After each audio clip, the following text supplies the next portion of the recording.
জয় জয় ভগবান, জয় জয় জয় রাম কৃষ্ণ, জয় জয় ভগবান। পতিত পাবন তুমি নারায়ণ, দয়াল পতিত পাবন তুমি নারায়ণ, তুমি সর্বশক্তিমান।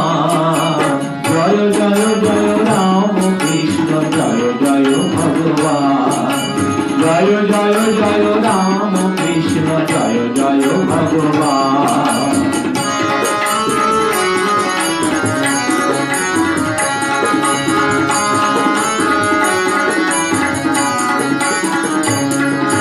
ত্রেতা যুগে রাম ধনুকধারী, তারপরে কৃষ্ণ মুরলীর হারি।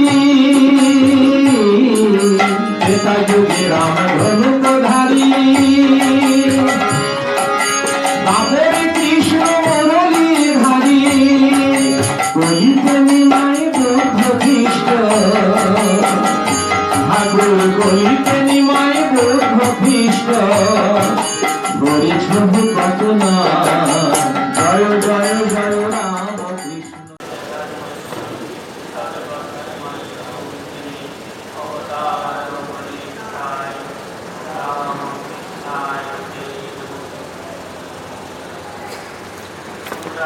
শিবানন্দ বাণী থেকে পাঠ আলোচনা করছি, আপনারা জানেন সবাই। এর আগের যে ক্লাসে আমরা আলোচনা করেছিলাম ঠিকই, তা অবশ্যই আপনাদের মনে আছে আশা করি। তবুও যাদের মনে নাই তাদের একটু মনে করিয়ে দিচ্ছি। আগের দিন আমরা ক্লাসে আলোচনা করেছিলাম, মহাপুরুষ মহারাজ বলছিলেন মুসলিমদের শাসনকালে ভারতীয় সংস্কৃতির অধঃপতন শুরু হয়েছিল, কিন্তু ইংরেজরা আসার পর পুরোপুরি ভারতীয় সংস্কৃতি প্রায় ধ্বংসস্তূপে পরিণত করেছিল। আমরা আগের দিন ক্লাসে এই একটা পয়েন্ট আলোচনা করেছিলাম। তারপরে আমরা আলোচনা করেছিলাম সেই কাশীপুর উদ্যানবাড়িতে ঠাকুর যে কল্পতরু করেছিলেন, সেই দিনের তাৎপর্য নিয়ে আমরা আলোচনা করেছিলাম। এরপর আমরা আলোচনা করেছিলাম ভগবান পরমটি কৃপা সিন্ধু, তিনি আমাদের কৃপা করার জন্য সবসময় প্রস্তুত। তিনি সবসময় চেষ্টা করেন আমাদের কৃপা করার জন্য। আমরা তার কাছে চাই, যা চাই তার থেকে অনেক বেশি করে। এই তিনটি বিষয় নিয়ে আমরা আলোচনা করেছিলাম এর আগের ক্লাসে। আজকে আমরা যে বিষয় নিয়ে মূলত আলোচনা করব তা চারটি বিষয়ের উপর আমরা মেইনলি আলোচনা করব। নিত্য জপ ধ্যানের প্রয়োজনীয়তা কি, প্রতিদিন কেন জপ ধ্যান করতে হয়, কেন জপ ধ্যান করার সময় মাঝে গ্যাপ দিতে হয়, মানে আজকে করলাম তো কালকে জপ ধ্যান করলাম না, করলাম না, আবার দুদিন পর ইচ্ছা করলো জপ করলাম, এই সমস্ত কিছু আমরা কেন করি, এটা প্রয়োজনীয়তা কি, মহাপুরুষ মহারাজ কি বলছেন এই প্রসঙ্গে আমরা আলোচনা করব। দ্বিতীয়ত আমরা আলোচনা করব মানুষের জীবনের উদ্দেশ্য কি। তারপর আলোচনা করব রামকৃষ্ণ মিশন সেবা কার্যে যে ভূমিকা, সেবা দক্ষের যে বিশেষ অবদান থাকবে তা নিয়ে আমরা আলোচনা করব। তারপর আমরা আলোচনা করব যুগ ধর্ম কি। যুগ ধর্ম মানে এই যুগের জন্য কি করা উচিত, কি করা উচিত নয়, মহাপুরুষ মহারাজ যা বলেছে তা আমরা আজকে আলোচনা করব। আমরা আজকে প্রধানত এই চারটি বিষয়ের উপর আলোচনা করব। জপ ধ্যানের প্রয়োজনীয়তা কি, কেন প্রতিদিন জপ ধ্যান করতে হয়, তা নিয়ে মহাপুরুষ মহারাজ কি বলছে আমরা শুনব। আমরা যে দিনের ঘটনাটি আলোচনা করছি তা হল বেলুড় মঠের একটি ঘটনা। মহাপুরুষ মহারাজ ওদিন বেলুড় মঠে আছেন, রাত্রি প্রায় 7:30 8টার সময় মহাপুরুষ মানে ঠিক প্রসাদ পাওয়ার আগের সময়টা, জপ ধ্যানের পরে এবং প্রসাদ পাওয়ার আগের সময়টা তখন মহাপুরুষ মহারাজ নিজের ঘরে বসে আছেন। তখন একে একে সব সাধু ব্রহ্মচারীরা গিয়ে প্রণাম করে মহারাজকে, তারপর চারিদিকে বসল, বিভিন্ন আধ্যাত্মিক প্রসঙ্গ আলোচনা করছে। একজন সাধু এসে বসতে জামতারা থেকে গিয়েছে, সে আলোচনা করছে যজ্ঞের নিয়ে। তখন মহাপুরুষ মহারাজ তাকে খুব স্নেহ করতেন বলে বলছেন, দেখো আজকে একজন সাধু একটা চিঠি লিখেছে, চিঠিতে লিখেছে সে একটি যজ্ঞের করতে পারেনি। কি কারণে পারেনি? একটি সাধুকে রেল স্টেশনে ছাড়তে গিয়েছিল। স্টেশনে ছাড়তে যাওয়ার পরে ফিরে আসতে আসতে প্রায় 10টা বেজে গেল। 10টার পরে এসে আর যজ্ঞের না করে সে খেয়ে দিয়ে দিব্যি ঘুমিয়ে পড়লো। আমরা যা করি, কোনোদিন বাইরে আউটিং হয়ে গেলে তারপরে আমরা তখন ঠিক আছে আজকে যজ্ঞের মালা থাকুক, আজকে একটু খেয়ে দিয়ে তাড়াতাড়ি ঘুমিয়ে পড়ি। তাই হলো ওই সাধু জীবন। তারপরে যা হলো, মহাপুরুষ মহারাজের কাছে সে জানতে চেয়েছে, সে যজ্ঞের না করে ঘুমিয়ে পড়লো, তার জন্য সে কি করতে পারে। অর্ধেক রাত্রে সে যখন ঘুম থেকে উঠল, তখন ঘুম ভাঙল, তার মনে এলো আজকে তো আমি জপ না করে ঘুমিয়ে পড়লাম। তার মনে খুব অনুশোচনা হলো। পরদিন ঘুম থেকে উঠে সে এই সাধু ওই সাধু আশ্রমের যারা ছিল অন্যদের জিজ্ঞাসা করতে লাগলো, আজকে আমি এত দূরে গিয়েছিলাম, স্টেশনে ছাড়তে গিয়েছি, তার জন্য রাত্রে এসে জপ না করে আমি ঘুমিয়ে পড়েছি, তার জন্য আমি কি করতে পারি। স্বাভাবিক কারণে এই প্রশ্নের তো উত্তরটা তেমন কিছু আসে না, কেউ তেমন বিশেষ কিছু উত্তর দেও নেই। তারপর সে ডাইরেক্ট হাইকোর্টের চিঠি নিতে বলল, সুপ্রিম কোর্টের প্রেসিডেন্ট মহারাজকে, মহারাজ আমি এমন এমন একজন সাধুকে ছাড়তে গিয়েছিলাম, ফিরে আসতে আসতে রাতে 10টা বেজে যাওয়াতে আমি খেয়ে দিয়ে ঘুমিয়ে পড়লাম, আর আমার যজ্ঞের করা হয়নি, কিন্তু আমার মনে তীব্র অনুশোচনা হচ্ছে, আমি যজ্ঞ না করে ঘুমিয়ে পড়েছি। তার জন্য কি আমি করতে পারি, তার একটা প্রায়শ্চিত্ত বিধান করব। তখন মহাপুরুষ মহারাজ বললেন, হ্যাঁ আমি তাকে প্রায়শ্চিত্ত বিধানের কথা আমি লিখে দিয়েছি একটা চিঠিতে। তখন যে সাধুদের সাথে কথা বলছিল, সেই সাধু বলতে, একটা মহারাজ আপনি তার আবার কি প্রায়শ্চিত্ত বিধান করছেন, একদিন জপ করতে পারি তার আবার প্রায়শ্চিত্ত। তখন মহাপুরুষ মহারাজ বলছে,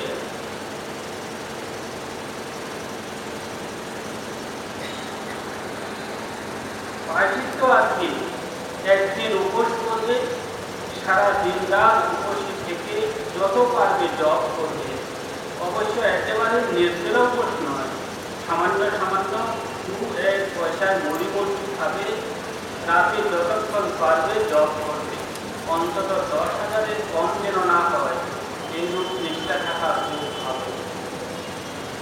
বলছে একদিন খুব ভালো করে জপ ধ্যান করবে, অন্য কোনো কাজকর্ম না করে সারা দিন যতটা পারে জপ ধ্যান করবে, আর উপোস থাকতে হবে, মিনিমাম 10,000 জপ করতে হবে।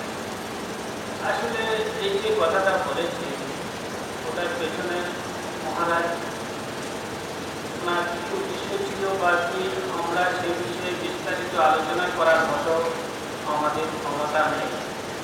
তবে আমরা যতটুকু বুঝি বা আমাদের যতটুকু শাস্ত্র আমরা বুঝি, এই ভয়াত তখনই সূর্য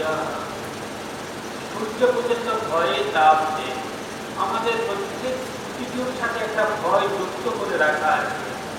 আমাদের সংস্কার বলুন, আমাদের কুসংস্কৃতি বলুন, অপসংস্কৃতি বলুন, ধর্ম বলুন, যা বলুন, সব কিছুর সাথে একটা ভয় যুক্ত করে আছে। ভয়েই মানুষ ধর্ম করে। এটা করলে আমি আগের দিন ক্লাসে আলোচনা করেছিলাম, এটা করলে এটা করবে না, এটা করলে এই হবে, এটা না করলে এই হবে। এটাকে ভয় ঢুকিয়ে দেওয়া হয় মানুষের ভেতর, ভয়ে মানুষ কাজ করে। যেমন আমি বলি, আমরা যখন ছোট ছিলাম তখন আমাদের ভয় দেখানো হতো, এই খেয়ে নেয়, না খেলে কিন্তু আমি তোকে এই জিনিসটা দেবো না। এটা আপনারাও বাচ্চাদের একটু ভয় দেখিয়ে দেওয়া হয়। সে ভয়ের মধ্যে কিন্তু ভালোবাসা মিশ্রিত হয়। প্রত্যেক কিছুর পেছনে একটু ভয় থাকতে হয়, তারপরে সে উন্নতি করতে পারে। স্কুলে যখন বলে তখন বলে দেওয়া হয় এইটুকু পড়াটা শিখে আসবে, তারপরে যতবার কিন্তু না হয় তোমাকে আমি এই করবো মার ভয় বলবো বা একটু ভয় দেখাতে পারে। ঠিক আমাদের ধর্মের সাথেও ঠিক তেমনিভাবে একটু করে ভয় যুক্ত করে দেওয়া হয়েছে। ভয়ে মানুষ এই কাজগুলো করবে।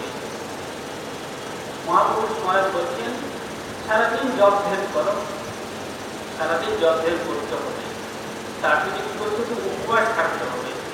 আর স্বামীজি কি বলেছেন, যখন প্রথম মঠ স্থাপন করেন তখন স্বামীজি বললেন প্রত্যেক সাধুকে সকালে 3:30-এর মধ্যে উঠতে হবে, ঘন্টা বাজবে তার সাথে সাথে উঠে যেতে হবে, উঠে গিয়ে ফ্রেশ হয়ে মন্দিরে গিয়ে যজ্ঞ করতে হবে, ঘন্টা বাজার সাথে সাথে উঠতে হবে।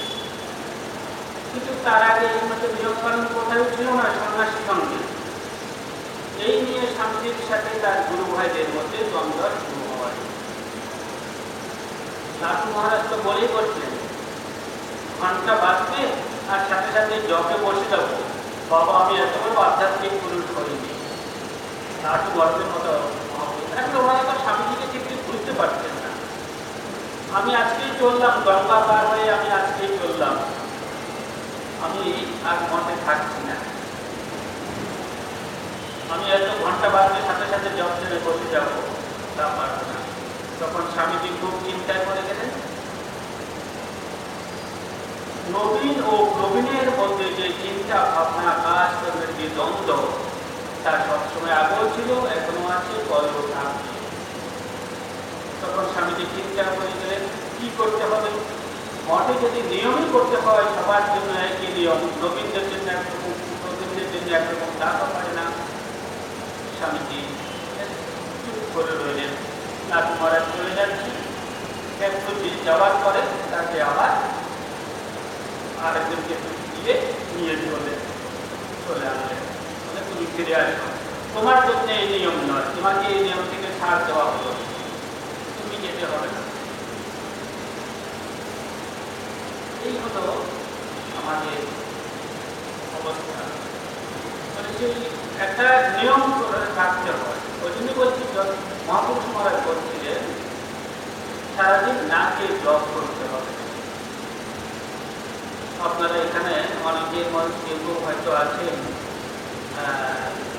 গীতানন্দজি মহারাজের দীক্ষিত, একজন দুজন হয়তো আছেন, একটু হাত তুলবেন কেউ আছেন কিনা। যাই হোক, আমি তাহলে গীতানন্দজি মহারাজের একটা উদাহরণ দিই, শুনলে আপনাদের ভালো লাগবে। সবারই যারা দীক্ষিত বা যারা দীক্ষিত নয় সবারই ওকে ভালো লাগবে। পূজনীয় মহারাজ যখন প্রথম মায়ের বাড়িতে ভাইস প্রেসিডেন্ট হয়ে আসেন তখন আমরা মায়ের বাড়িতে আছি ব্রহ্মচারী।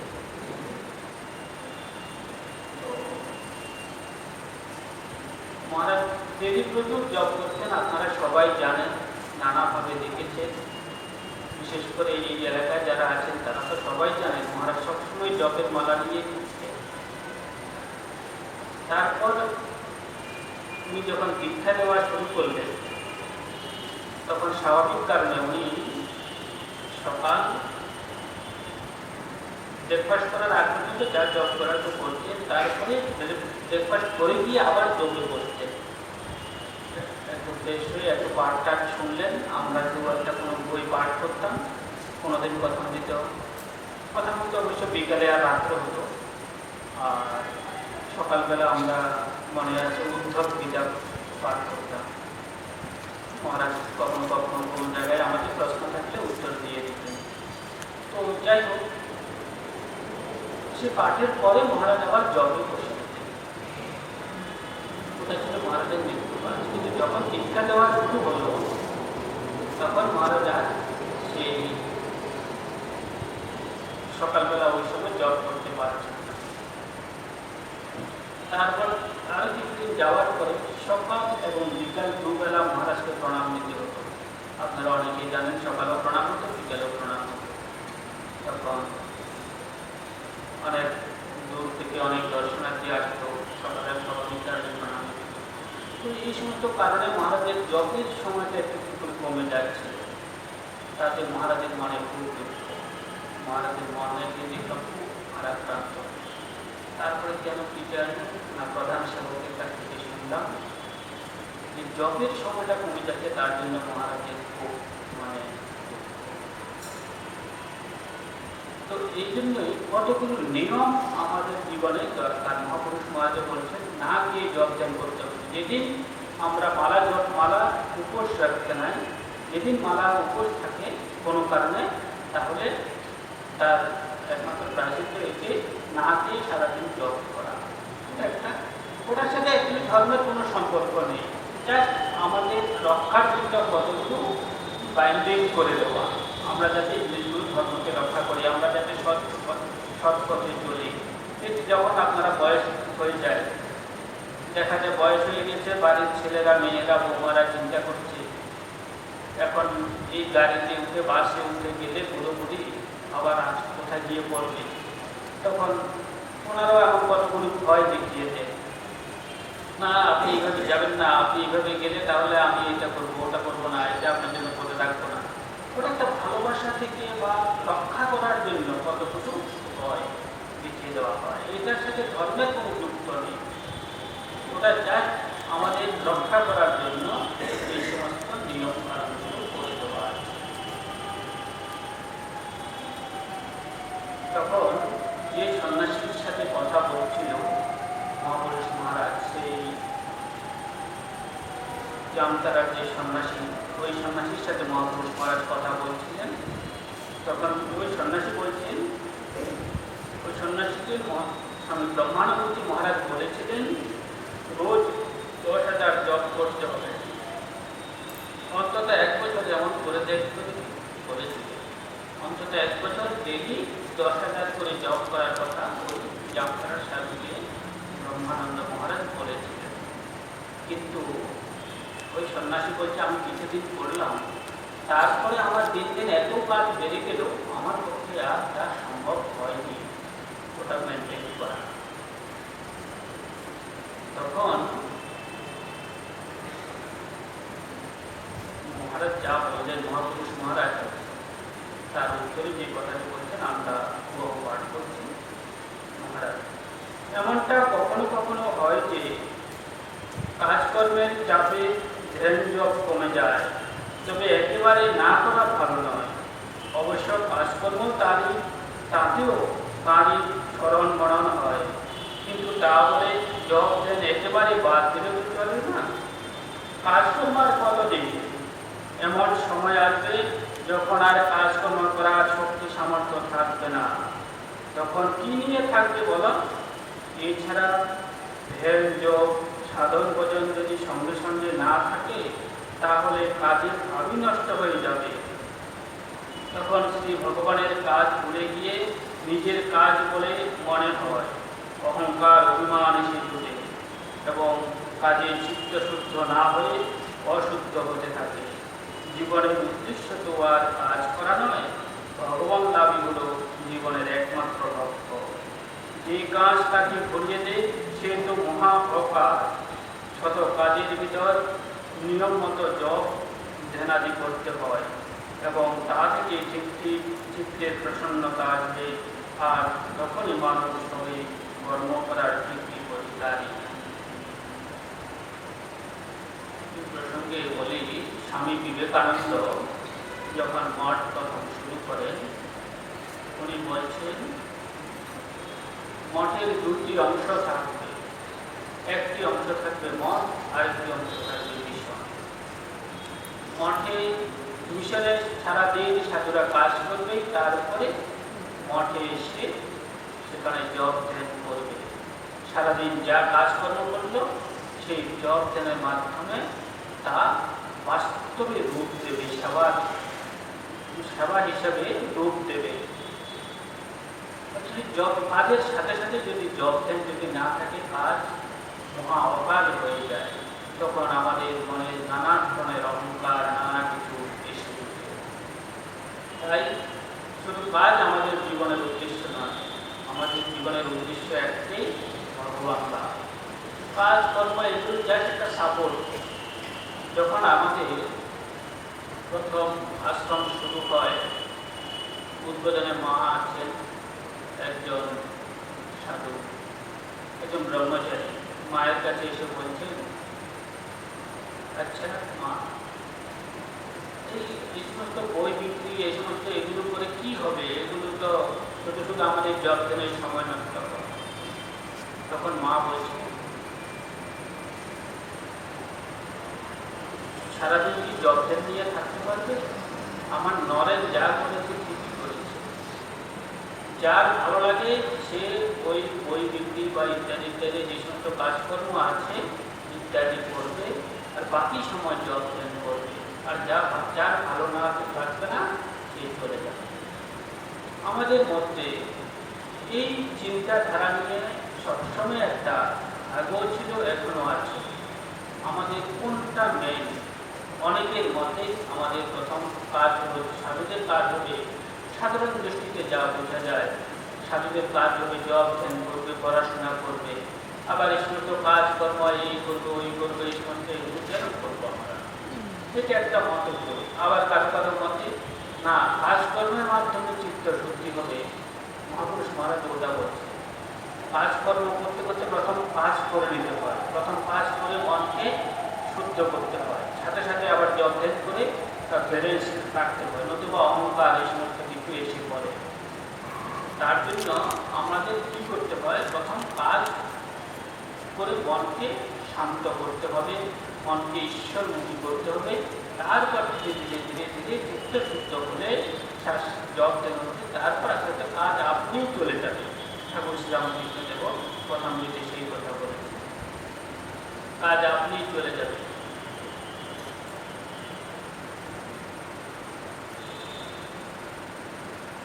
যাই হোক, আমরা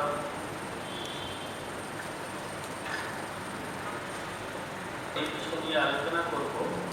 তা হল দেওঘর মিশন, দেওঘর বিদ্যাপীঠ বর্তমানে যে রূপটি আছে, এটি আমাদের মঠ মিশনে ইংরেজি মাধ্যম স্কুলগুলির মধ্যে একটি অন্যতম স্কুল। তার প্রতিষ্ঠা করেছিলেন পূজনীয় স্বামী শিবানন্দজি মহারাজ।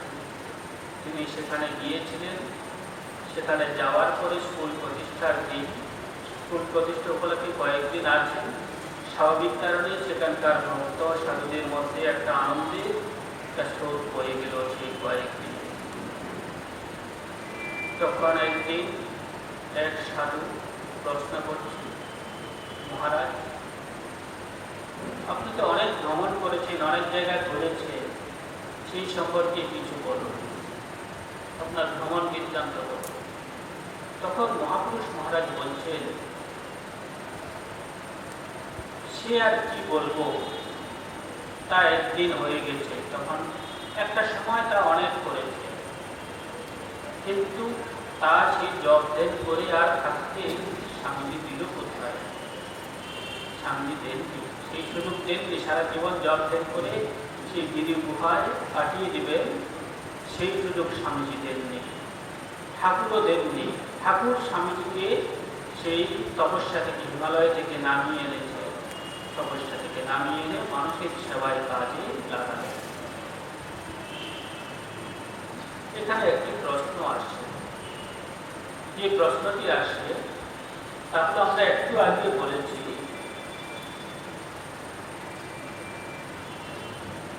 আমাদের জীবনের মূল উদ্দেশ্য হচ্ছে ঈশ্বর লাভ, কাজকর্ম নয়। কাজকর্ম আমাদের জীবনের মূল উদ্দেশ্য হতে পারে না, আমাদের ঈশ্বর লাভ হল মূল উদ্দেশ্য। এখন মহাপুরুষ মহারাজ স্বামী বিবেকানন্দ বা ইত্যাদি ইত্যাদি তার ঠাকুরের যে পার্শ্বদরা আছেন, তারা কেন সেই কাজকর্ম ছেড়ে, মানে সেই জব ধ্যান ছেড়ে আবার ফিরে এলেন মানুষের সেবার জন্য। আপনারা স্বাভাবিক কারণেই আমাকে প্রশ্ন করতে পারেন, এক্ষুনি আমি বললাম বা মহাপুরুষ মহারাজ যা বলছেন তা থেকেই বললাম, মানুষের প্রধান উদ্দেশ্য ভগবান লাভ, কাজকর্ম নয়। কাজকর্ম শুধু মানুষকে একটা সাপোর্ট দেওয়ার জন্য, মনকে সাপোর্ট দেওয়ার জন্য, মনকে ভালো রাখার জন্য, মনকে একটা সৎ পথে চালিত করার জন্য, একটা কিছু ভালো কিছুতে নিযুক্ত রাখার জন্য। আসল উদ্দেশ্য হলো ভগবান লাভ। কিন্তু এখানে মহাপুরুষ মহারাজ বলছে আমাদের সেই যত্ন করে বা তপস্যা করে কাটিয়ে দেওয়ার স্কোপ আর কোথায় দিল। আমাদেরকে সেই তপস্যা থেকে আবার নামিয়ে আনলেন, স্বামীজিও আনলেন, আমাদেরও আনলেন। ওনারা তো বিশ্বপতি ঠাকুরের পার্শ্বদ, ওনাদের কি দরকার ছিল এই সমস্ত কাজে আসা? ওনারা তো অলরেডি মুক্ত হয়েই যাচ্ছে, ওনারা কেন আবার এই সমস্ত সেবা টেবা করতে চাচ্ছেন? আমরা না হয় মুক্তি পাওয়ার জন্য আমরা না হয় এই সমস্ত কাজ কর্ম করছি, তারপর আমরা যত্ন করে করে নিজেকে উন্নত করব। কিন্তু ওনারা তো অলরেডি সেই ভগবানের পার্শ্বদ, সেই জীবন মুক্ত পুরুষ, ওনারা কেন আবার সেই জায়গা থেকে নেমে এলেন? একটা প্রশ্ন আসে, তাই তো? সেই প্রশ্নটার উত্তর হবে লোকশিক্ষার জন্য বা যুগ ধর্ম পালনের জন্য মহাপুরুষরা এই সমস্ত কিছু করেন। ওনাদের নিজের জন্য যখন করেন না, মহাপুরুষরা যখন কোনো কাজ করেন ওনাদের নিজের জন্য তখন আর দরকার হয় না। শ্রী শ্রী মায়ের তখন সেই গঙ্গার ঘাটে বসে এত হাজার জপ করা, সেই 3:30টার সময় উঠে জপ করা শ্রী শ্রী মায়ের দরকার হতো না। তিনি সরস্বতী, তিনি লক্ষ্মী, স্বয়ং ঠাকুর নিজে বলেছে। কেন করলেন? শ্রী শ্রীমা এত জপ দেন, এত কষ্ট কেন করলেন? সেই 7 গুণে খাচ্ছেন, তিনি তো সেই জগদ্ধাত্রী। শুধু লোকশিক্ষার জন্য, আমাদের শেখানোর জন্য। তেমনি আমরা কিভাবে চলব, আমরা কিভাবে চললে ঈশ্বরকে লাভ করতে পারব, তার জন্য মহাপুরুষ মহারাজ বা স্বামীজি ইত্যাদি যে সমস্ত ঠাকুরের পার্শ্বদরা আছেন সবাই নিজের তপস্যা থেকে নেমে এসেছিলেন।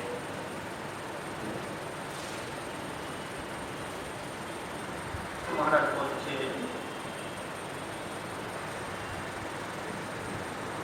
বিবেকানন্দ সেই হিমালয়ের পর থেকে নেমে এলেন। প্রথম রাজপুতনা এলেন, তারপর নানা স্থান ঘুরে ঘুরে তিনি পোরবন্দর এলেন। পোরবন্দরের তখন রাজা ছিলেন না, সেখানকার তখন একজন কার্যনির্বাহককে নিযুক্ত করা হয়েছিল, যার নাম ছিল শ্রী শঙ্কর রাও। সেই শঙ্কর রাও ছিলেন খুব পণ্ডিত, তিনি বিদ্বান, বুদ্ধিমান, বিচক্ষণ, অতি সৎলোক ছিলেন। স্বামী বিবেকানন্দ তার কাছে এলেন। তিনি আবার জানতেন, তিনি ইউরোপ ঘুরে এসেছেন, ফ্রেঞ্চ, জার্মান প্রভৃতি ভাষাও তিনি জানতেন। স্বামীজি তার কাছে এসে তখন জিজ্ঞাসা করছেন, তার সেখানে ঘুরে ঘুরে দেখলে একটি লাইব্রেরি আছে, প্রচুর বই আছে। স্বামীজিকে যেখানে বইপত্র দেখতেন, যেখানে ভালো লাইব্রেরি পেতেন, সেখানে ভালো লেগে যেত। নতুন কিছু জানার, নতুন কিছু শেখার আগ্রহ, বিশেষ করে বই ছিল স্বামীজির খুবই প্রিয়, আপনারা সবাই জানেন। সেই লাইব্রেরিতে তখন পড়ার জন্য স্বামীজি শঙ্কররাওয়ের কাছে অনুমতি চান। শঙ্কররাও অনুমতি দিয়ে দিলেন। অনুমতি দেওয়ার পরে কিছুদিন স্বামীজি সেখানে থাকার পরে শঙ্কর রাওয়ের যে মনে ভাব এসেছিল, তার মনে এলো, তিনি তখন বলছেন, তিনি অনেক শাস্ত্র পড়েছে শঙ্কর রাও, দেশ বিদেশ অনেক ঘুরেছে, ইউরোপ ইত্যাদি জায়গা ঘুরেছেন, অনেক ভারতীয় শাস্ত্র, দর্শন ইত্যাদি পড়েছে। কিন্তু পড়ার পরে তার কাছে মনে হলো যেন এই সমস্ত জিনিসগুলোর কোনো ভিত্তি নেই, ভিত্তিহীন। ভারতীয় শাস্ত্র দর্শন ইত্যাদির কোনো ভিত্তি নেই। এগুলো সব কত বস্তা পচা জিনিস মনে হলো সম্প্রদায়ের কাছে। সম্প্রদায়ের মতো এত বিশাল পণ্ডিত তখনকার দিনে ভারতীয় পণ্ডিত, তার কাছে এই ভাবে ভারতীয় ধর্মীয় শাস্ত্র সংস্কৃতি ইত্যাদির কোনো ভিত্তি নাই। এগুলো কতগুলো একটি মানে বস্তা পচা জিনিসের মতো মনে হলো। কেন মনে হলো? আমরা এর আগের দিন ক্লাসে এই কথাটি আলোচনা করেছি। শঙ্করদেবের মতো এত বিশাল চিন্তাশীল ব্যক্তি এই কথাটি মনে করার কারণ আমরা একটু আগে বলেছি, মুসলিমরা ভারতীয় সংস্কৃতি ধ্বংস করতে শুরু করলেও ইংরেজরা পুরোপুরি ভারতীয় সংস্কৃতি নষ্ট করে দিয়েছে। তাদের ভারতীয়দের মনে তিল তিল করে এমন ভাবে প্রবেশ করিয়ে দিল ভারতীয় সংস্কৃতির কোনো ভিত্তি নেই, ভারতীয় শাস্ত্রের কোনো ভিত্তি নেই, চোখের সামনে জ্বলন্ত কোনো উদাহরণ পাচ্ছিল না। আপনারা জানেন, যারা ভারতীয় ছিল বেশিরভাগ খ্রিস্টানদের, বিশেষ করে ইংরেজদের চাকরে পরিণত হয়েছিল। আর যারা কয়েকজন ভারতীয় ছিল তাদের নিজেদের মধ্যে বিভিন্ন মত নিয়ে দলাদলি রেশারেশি নিয়ে এত ব্যস্ত ছিল। এ বলতো শাক্ত, এই বলতো বৈষ্ণব, এই বলতো এই তন্ত্র সাধনা, এই সাধনা, ওই সাধনা করে এত বেশি মত ছিল। যারা ভারতীয় চিন্তাশীল ছিল তারা পুরো ভারতীয় সংস্কৃতির উপরেই আস্থা হারিয়ে ফেলেছিল। ঠিক সম্প্রদায়ের ক্ষেত্রেও তেমনি একই অবস্থা হয়েছিল। তখন সম্প্রদায় বললেন স্বামীজিকে, কিছুদিন স্বামীজির সাথে একসাথে থাকার পরে বললেন, দেখুন স্বামীজি, আমার কাছে ভারতীয় ধর্মীয় শাস্ত্রের উপর পুরো বিশ্বাস চলে গিয়েছিল, কিন্তু আপনাকে দেখে ভারতীয় শাস্ত্রের উপর আমার আবার পুরো বিশ্বাস ফিরে এলো। সামনে শাস্ত্রের যে কথাগুলো শুধু মুখে বলা, তখনকার পণ্ডিতরা শাস্ত্রের কথাগুলো শুধু মুখে বলতো, নিজের জীবনে আচরণ করতো না। এখন শুধু মুখে বললাম, জীবনে আচরণ করা হলো না। বড় বড় সব পণ্ডিতরা, বড় বড় সব বই লিখছে, বিশেষ করে দক্ষিণ ভারতের ব্রাহ্মণরা নিজেদের মধ্যে ধর্মটাকে আবদ্ধ রেখেছিল। অন্য কেউ তার বাইরে যেতে পারবে না। সে অন্য কেউ যদি বেদ ইত্যাদি যদি পাঠ করে তাকে পুরো মানে শাস্তি দেওয়া হতো।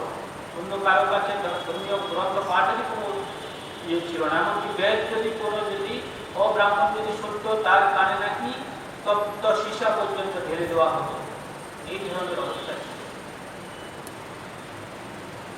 সেখান থেকে ভারতীয় সংস্কৃতির উপর ভারতীয় চিন্তাশীলদের পুরো আস্থা, ভারতীয় ধর্মের উপর পুরো আস্থা চলে গিয়েছিল। স্বামীজির মতো যারা নিজের বাস্তব জীবনে পালন করছে এমন একজনকে দেখে শঙ্করদেবের জীবনে বা মনে সেই ইচ্ছা এলো।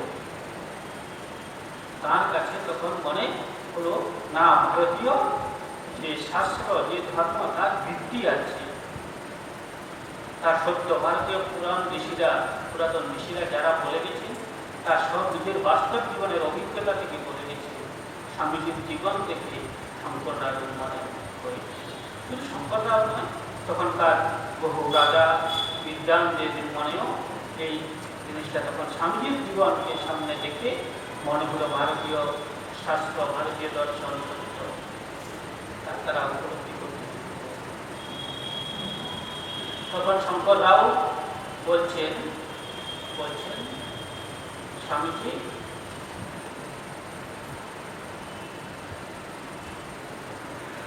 আমি পাশ্চাত্য দেশে দেখেছি যে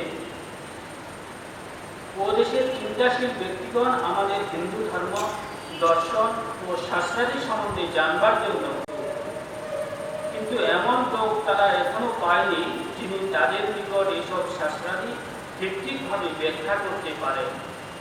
আপনি যদি ওদেশে গিয়ে আমাদের বৈদিক ধর্ম তাদের নিকট ব্যাখ্যা করেন তো খুব ভালো হয়। সে ভারতীয় ধর্ম, ভারতীয় সংস্কৃতি নিয়ে সকলের মধ্যে একটা এখনো আছে, এখনো উৎসাহ আছে। এখনো অনেক বিদেশের লোক ভারতীয় ধর্ম আর সংস্কৃতি নিয়ে জানার এত আগ্রহ আছে। আমাদের এখানে কত বিদেশের লোক আসে, আপনারা সবসময় দেখেন, জানার জন্য, স্বামীজিকে জানার জন্য, দেখার জন্য। প্রায় প্রতিদিনে 2-4 জন করে বিদেশি লোক স্বামীজির বাড়ি, স্বামীজির জন্মস্থান দেখার জন্য আসে।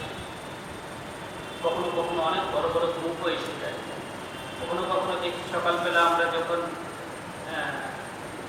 7-8টার দিকে দেখি একদম কোনো 7-8 জন হয়তো এসে সামনে স্বামীজির জন্য হয়তো তখন খুলে দিই, তার আগেই প্রণাম করার জন্য, দেখার জন্য।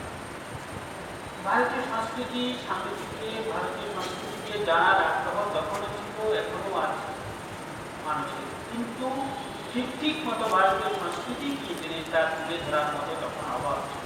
তাই শঙ্কররাও বলছেন, আমি মনে করছি আপনি যোগ্য ব্যক্তি, আপনি যদি সেখানে গিয়ে যদি আমাদের সংস্কৃতি যদি তুলে ধরেন তাহলে মঙ্গল হয় আমাদের দেশে। তখন স্বামীজি এই প্রথম শুরু, মানে মহাপুরুষ মহারাজ বলছেন কিভাবে ভারতের স্বামীজির আদর্শ প্রথম কাজ করতে শুরু করলো, প্রথম কোথায় থেকে তার উৎস। এই যে বলছে স্বামীজি হিমালয় থেকে নেমে এসছেন, হিমালয় থেকে নেমে এসে রাজপুতনা ইত্যাদি ঘুরে ঘুরে পোরবন্দরে এলেন। শঙ্কররাও প্রথম স্বামীজির, তারপরে ক্ষেত্রে রাজাবাই ইত্যাদি ইত্যাদি পরে পরে দক্ষিণ ভারত মাদ্রাস ইত্যাদি ইত্যাদি যা কিন্তু অনেক পরে। প্রথম সেই পোরবন্দরে শঙ্কররাও কিছু প্রথম স্বামীজির মনে প্রবেশ করা।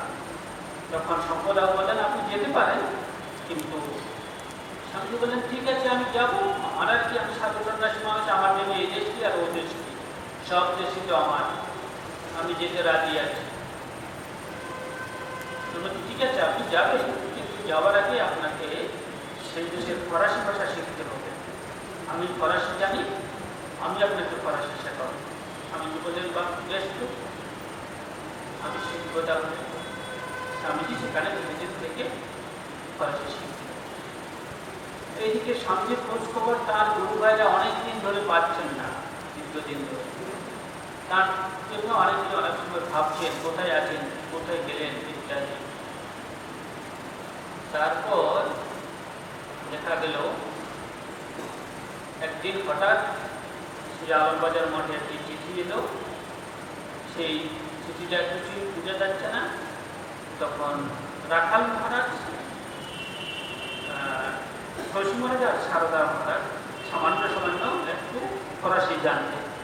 তখন একটু উল্টো পাল্টে দেখে মনে হলো স্বামীজির চিঠি মনে হচ্ছে। তখন ওই চিঠি নিয়ে কলকাতায় একজন হায়দ্রাবাদ স্টেট কলেজের প্রিন্সিপাল, তার নাম অঘোর চাটুর্যী নামে একজন লোকের কাছে এলেন। উনি ভালো ফরাসি জানতেন। উনি ওটা পড়লেন, পুরোটা শোনালেন। তখন স্বামীজির সংবাদ পাওয়া গেল অনেক বছর পর।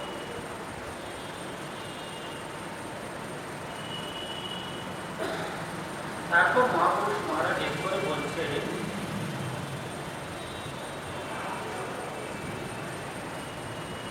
স্বামীজি ধ্যান, জপ ও তপস্যাকে জীবন কাটিয়ে দেবার মতলব করেছিলেন, কিন্তু সে মহাশক্তি রামকৃষ্ণ রূপে অবতীর্ণ হয়েছিলেন। তিনি তাকে তা করতে দিলেন না। জগতের উদ্ধারের জন্য পূর্বধর্ম প্রচারক রূপে কার্যে নিয়োজিত করলেন। তিনি তো যোগীরাজ, ইচ্ছা করলে সমাধিস্থ হয়ে বসে থাকতে পারতেন, কিন্তু ঠাকুর তাকে তীব্র কর্মের ভিতর টেনে আনলেন। তোমাদের সকলকেও তিনি তাঁর যুবধর্ম প্রতিষ্ঠার সহায়ক রূপে নিয়োজিত করেছিলেন। যাকে তিনি দেখেছেন সেই ধন্য। যুবধর্ম প্রচার করার জন্য, যুবধর্ম প্রতিষ্ঠার জন্য স্বামীজিকে ঠাকুর দেখে এনেছেন। এখন প্রশ্ন, যুবধর্মটা কি?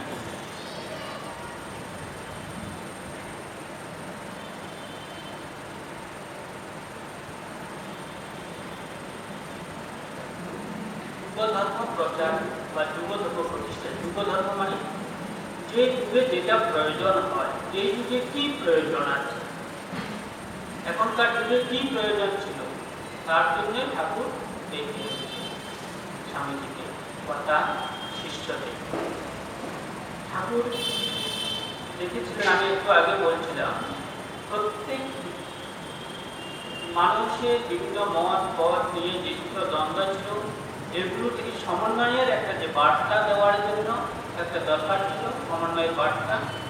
এক, দুই, প্রত্যেক মানুষের ভেতর ভগবান রয়েছে, তার অন্তর্নিহিত দেবত্বের প্রকাশ করা প্রয়োজন ছিল। দুই, তিন, প্রত্যেক মানুষকে শিবের জ্ঞানে পূজা করা, কাউকে অবহেলা করে প্রত্যেক মানুষকে শিব জ্ঞানে পূজা করার যে সৃষ্টি চালু, তার স্বামীজি প্রথম শুরু করেন। সেই শুরু করতে গিয়ে প্রথম কি করলেন তিনি, তা নিয়ে আবার প্রচন্ড দ্বন্দ্ব ছিল। স্বামী বিবেকানন্দ বিদেশে গেলেন, ঠাকুরের কথা খুব একটা তেমন বিশেষ কিছু বলেননি, আপনারা জানেন। নদীয় আচার্যদেব মাই মাস্টার নামে একটি লেকচারে একটু বলেছিলেন। উনি ফিরে এলেন, মঠ মিশন সূচনা করতে যাচ্ছেন। তখন সূচনা করবে গুরু ভাইদের মধ্যে দ্বিমত শুরু। একটু আগে একবার বলেছিলাম একটি ঘটনা, লাটু মহারাজের ঘটনা। তারপর স্বামী যোগানন্দ মহারাজের সাথে হলো প্রথম দ্বিমত।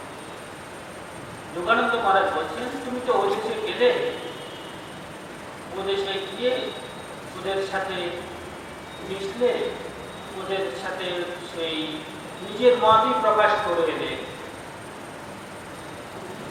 ঠাকুরের কথা তো তেমন কিছু বলেনি। শুরু হয়ে গেল দ্বিমত। তারপর স্বামীজি বলছেন, তিনি চাইছেন একটা মানুষের সেবার জন্য কিছু করতে, আর তার সাধু ভাইয়েরা চাইছেন, গুরু ভাইয়েরা চাইছেন জপ ধ্যান করতে, জপ ধ্যান করে বাকি জীবন কাটিয়ে দিবে। যোগানন্দ মহারাজ, প্রেমানন্দ মহারাজ ইত্যাদিরা বলছেন, তা কেন করবে?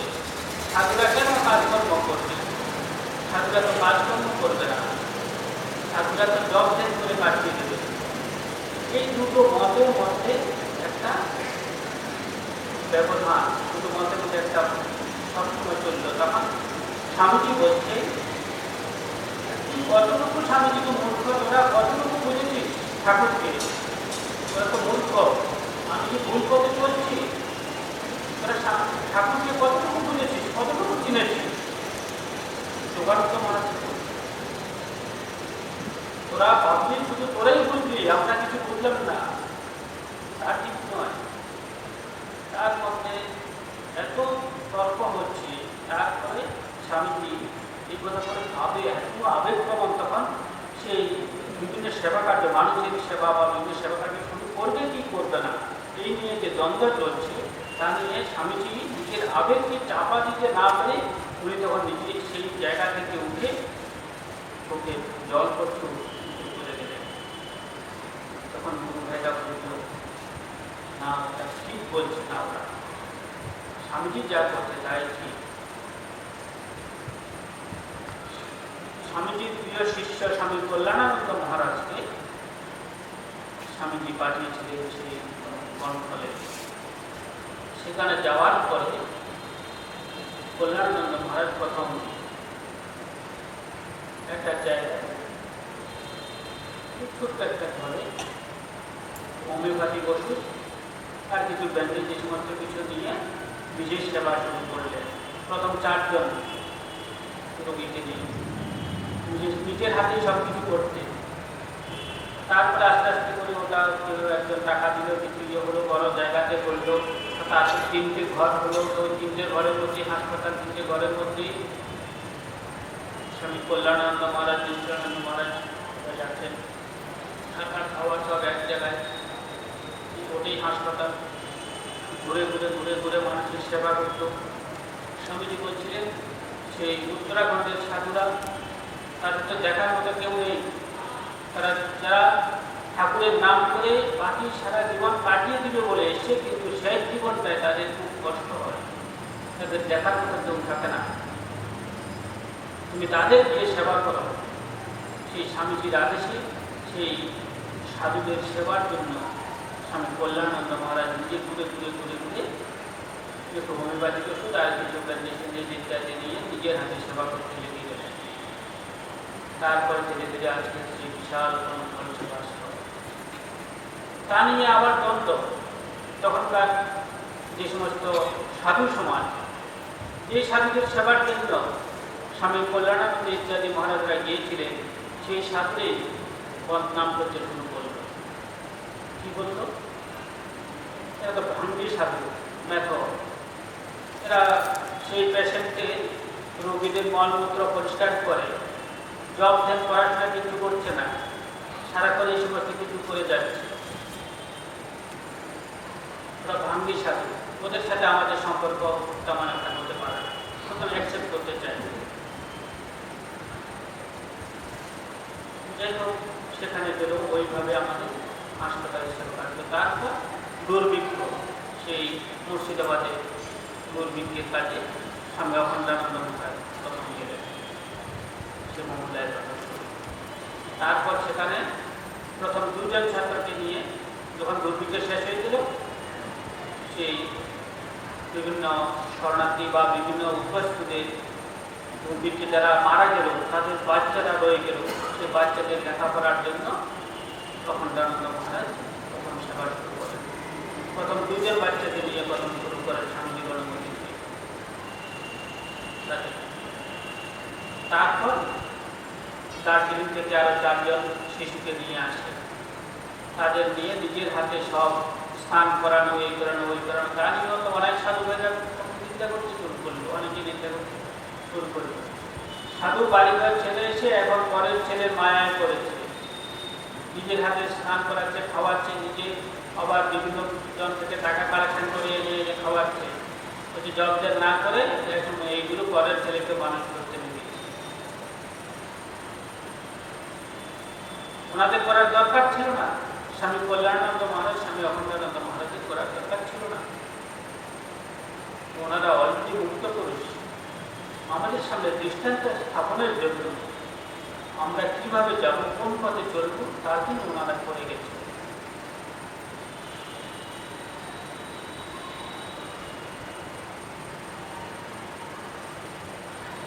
সন্ন্যাসী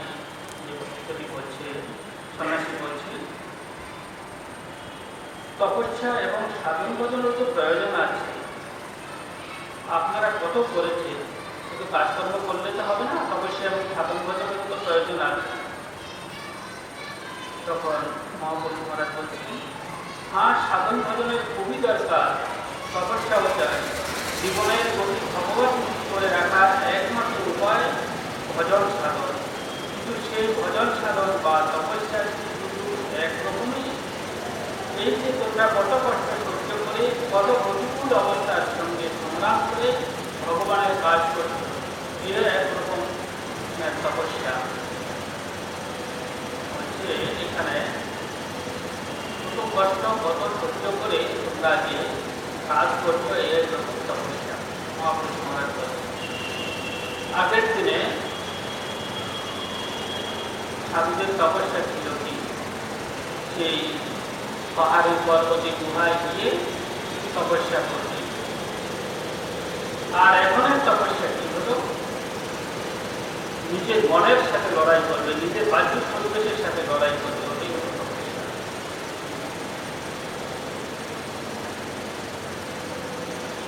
এই প্রসঙ্গে পূজনীয় গীতানন্দজি মহারাজেরই একটি কথা মনে আসছে। তখন আমরা মায়ের বাড়িতে একদিন মহারাজকে একজন মহারাজ বলছেন, মহারাজ, একজন সাধু একটা আশ্রমে খুব কষ্ট পাচ্ছে, তার কাছে সেখানে ভালো লাগছে না, সেখানকার অধ্যক্ষ মহারাজের সাথে সম্পর্ক ভালো যাচ্ছে না, কিন্তু ওই সাধুটি প্রিয়ম সাধু, খুবই ভালো সাধু। তখন গীতানন্দজি মহারাজ বলছেন, ওর যদি ভালো না লাগে বাড়ি চলে যাবে না, কি অবস্থা হবে? আমরা তখন অবাক হয়ে গেলাম, কেনই কথাটি বললেন। তখন গীতানন্দজি মহারাজ এর পরেই আস্তে আস্তে বললেন, দেখো, আগের দিনে আমরা কত কষ্ট করেছি, একটা কাবাকে অর্জন করে করতে হতো, একটা সিগারেটের কৌটায় এক গোটা মুড়ি ওটা দিয়ে সারাদিন থাকতে হবে। কেউ অসুস্থ হলে সে 3 দিন একটা ঝোল, যাকে নাম দিয়েছে মহাপুরী, একটু ঝোল পাতলা একটু ঝোল দেওয়া হবে, 3 দিন, তারপরে বন্ধ হবে। এত কষ্ট করে রোজ গঙ্গা থেকে নিজের হাতে জল তুলে বাসন করে দিতে হতো। এখন তো এগুলো লাগে না, এখন তো ওই সমস্ত সমস্যা নেই। এখন সমস্যা কি করবে? এখন এই যে বিভিন্ন ধরনের পারিপার্শ্বিক বিভিন্ন কাজকর্ম করতে গেলে বিভিন্ন যে সমস্যা আসবে, যে ভক্তদের সাথে বলুন, কর্মীদের সাথে বলুন, বা অন্যান্য লোকের সাথে বলুন, যে সমস্ত সমস্যা আসবে, সেই সমস্যাগুলো যাতে যেগুলো সমাধান করাই হলে একমাত্র পরীক্ষা। মহাপুরুষ মারা করতে বিদ্যানন্দজি মারা কি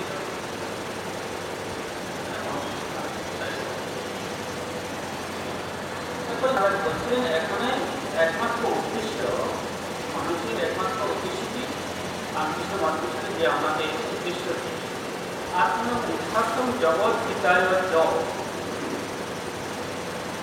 আত্মান উৎসাত্তম জগৎ হিতায় জগ, নিজের আত্মার মুক্তির জন্য, নিজের মুক্তির জন্য জগতের হিত করা, জগতের হিতে হিত করবে যেন নিজের মুক্তির জন্য। এটি হলো আমাদের একমাত্র উদ্দেশ্য। সবাই উপকার করবে, সবাইকে সাহায্য করবে, সব ধরনের হেল্প করবে, কেন করবে? নিজের মুক্তির জন্য। সেই এখন সরকার বা বিভিন্ন প্রতিষ্ঠান কত বড় বড় স্কুল, কলেজ, হসপিটাল ইত্যাদি করছে। ঠাকুর শ্রীরামকৃষ্ণদেব যোগবশিষ্ঠ বলেছিল, তুমি কি করবে? একটা স্কুল করবে, দুটো হাসপাতাল করবে, দুটো পুজো দেবে, তাতে কি দেশের সমস্যা মিটে যাবে? হবে না, তাতে সমস্যা মিটবে না। স্কুল এবং ভালো ভালো স্কুল আছে, তার থেকে আমরা কি করতে পারি? কত ভালো ভালো হাসপাতাল আছে, প্রচুর বড় বড় সব ব্যবস্থা রয়েছে, এখন সব অত্যাধুনিক সব ব্যবস্থা রয়েছে। কিন্তু আমরা তারপরে আমরা কি করতে পারি? আমাদের নিজের মুক্তির জন্য, মানুষের কল্যাণের জন্য নয়, আমাদের নিজেদের উপকারের জন্য, আমরা নিজেরা ভালো থাকার জন্য, আমাদের নিজেদের মনটাকে ঈশ্বরমুখী রাখার জন্য, একটা ভালো কিছু নিয়ে থাকার জন্য আমরা মানুষের উপকার করতে পারি।